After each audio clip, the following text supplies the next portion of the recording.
The United States border with Canada will temporarily close to non-essential traffic due to the coronavirus pandemic, the leaders of both countries said Wednesday morning.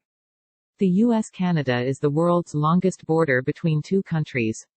The closing will affect tourism, but not trade, or workers involved in so-called essential work. We will be, by mutual consent, temporarily closing our northern border with Canada to non-essential traffic, President Donald Trump wrote on Twitter. Trade will not be affected.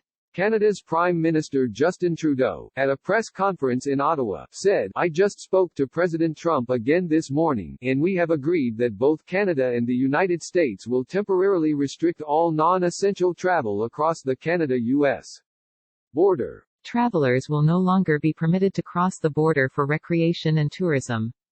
In both our countries, we're encouraging people to stay home," Trudeau said.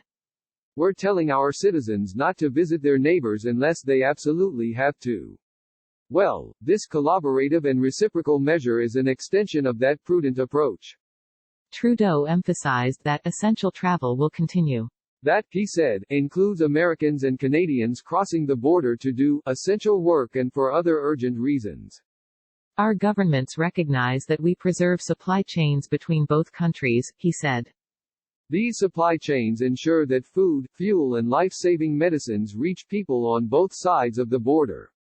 Supply chains including trucking will not be affected by this new measure. At the same press conference, Trudeau announced a nearly $21 billion fiscal stimulus package to bolster Canada's economy in the face of the coronavirus crisis. The announcement is just the latest in a flurry of dramatic action in recent days aimed at slowing the spread of the coronavirus. On Monday, Trudeau said he was closing his country's borders to foreigners, with the exception of American citizens.